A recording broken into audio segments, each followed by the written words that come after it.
I didn't ruin his life. I didn't expose him.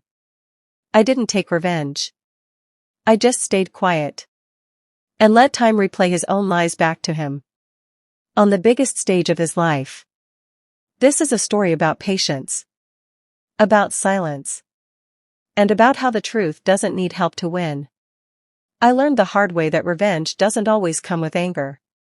Sometimes, it comes with a microphone, a screen. And your enemy repeating the same lie one too many times. 5 years ago, my life was normal. I had a stable job at a mid-sized tech consulting firm in Chicago. Nothing fancy.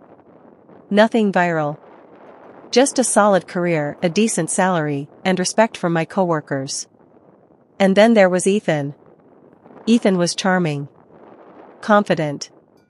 The kind of guy who knew exactly what to say in meetings. We were hired around the same time. Same role. Same department. Same level. At first, we were friends. Lunch together. Late work jokes. Occasional drinks after long deadlines. But what I didn't know back then was that Ethan didn't compete with effort. He competed with stories. 6 months later, a promotion opened up. Team lead. Only one slot. Management told us they'd decide based on performance, leadership, client trust. I wasn't worried. My performance reviews were clean. Clients liked me. My work spoke for itself. Then HR called me in. They didn't accuse me. They asked questions. Careful questions.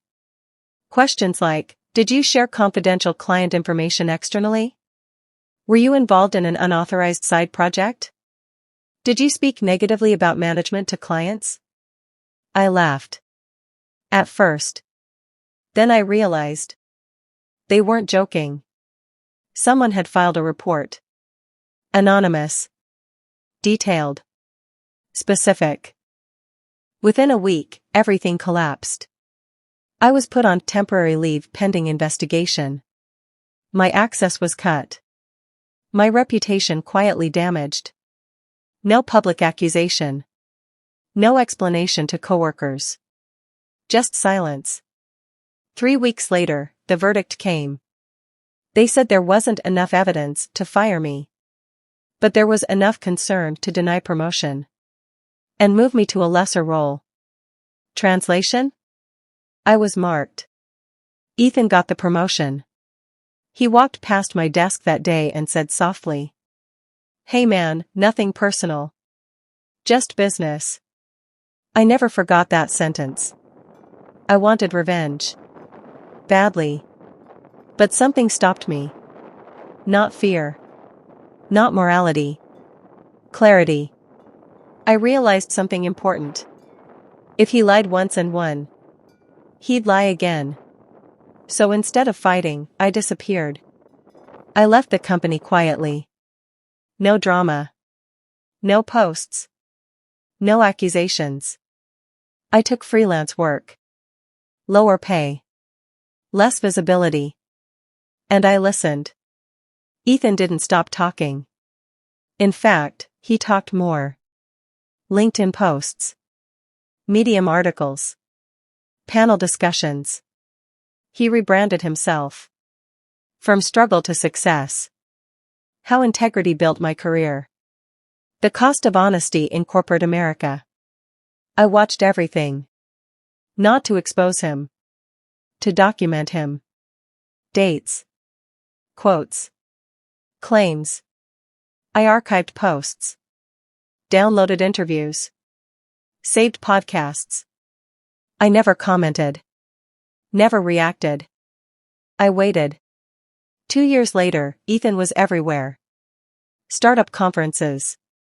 Leadership summits. Business podcasts. He became a motivational figure. Companies invited him to talk about ethics, transparency, workplace trust. The irony didn't hurt anymore. It fascinated me. Because his stories were changing. Each year, the details shifted. The truth evolved. And every version contradicted the last. Then came the email. Not to me. To the public.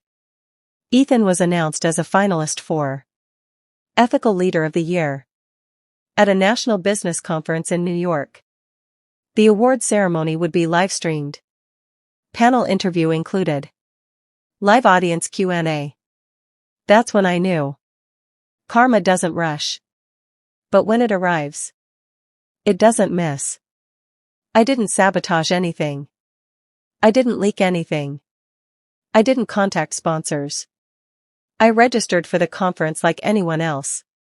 During the Q&A, a moderator asked Ethan, "You often talk about honesty defining your career. Was there ever a moment when telling the truth cost you something?"